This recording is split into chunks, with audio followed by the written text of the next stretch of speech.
দেখো বন্ধুরা, বেগুনগুলো একটু পাকা মতন আমি এই বেগুন দিয়ে পার্শে মাছ দিয়ে বড়ি দিয়ে রান্না করব। এই বেগুনটাই ছিলে নিলাম। এখন সব জিনিসই ডুপ্লিকেট, বেগুনটা পাকা হলদে মতন হয়ে গেছে,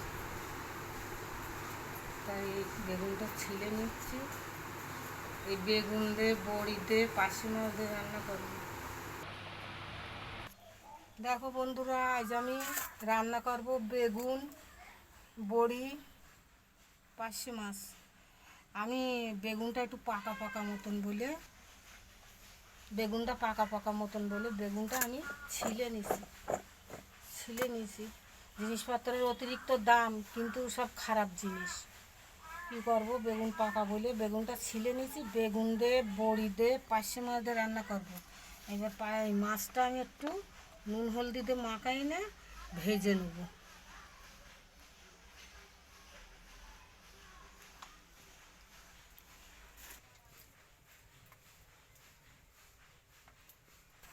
বড়িটা ভেজে নেব।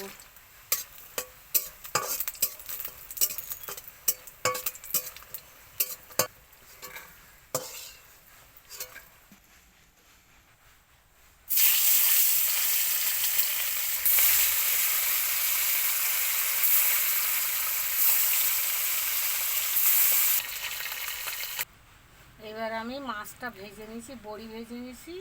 এবার এতেই আমি সেই কড়াই আমি বেগুন বসাবো।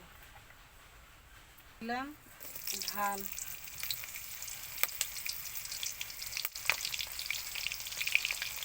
এবার দিলাম তেল, জন্য একটু হলুদ দিলাম, লবণ দিলাম, জিরে গুঁড়ো, ধনে গুঁড়ো,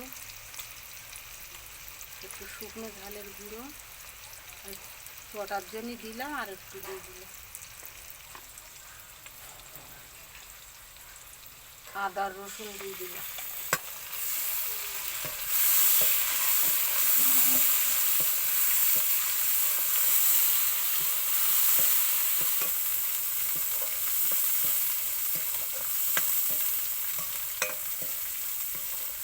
এক বাটি পানি দিয়ে দিলাম।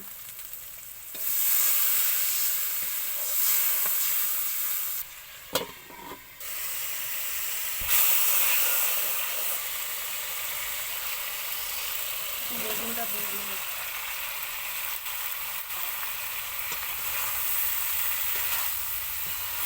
একটুখানি পানি দিয়ে দিলাম।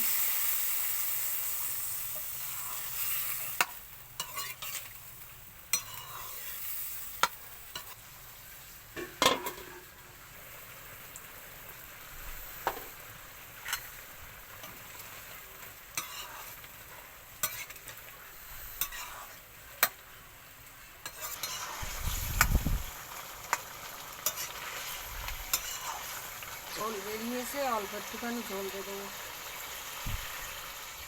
সব সেদ্ধ হয়ে গেছে।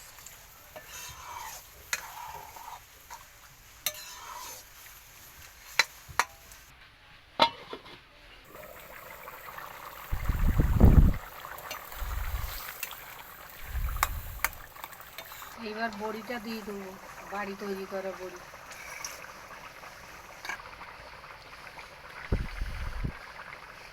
এবার মাছটা দেবো, পার্শে মাছ।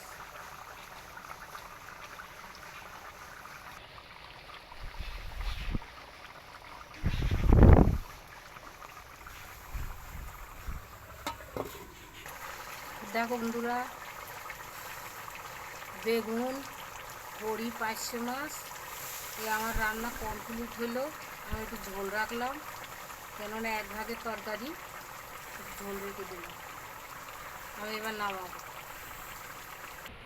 দেখো বন্ধুরা, পার্শে মাছ বেগুন বড়ি আমার রান্না কমপ্লিট হয়ে গেল। আমি একটু জিরে মরিচ দেবো। পার্শে মাছ বেগুন বড়ি।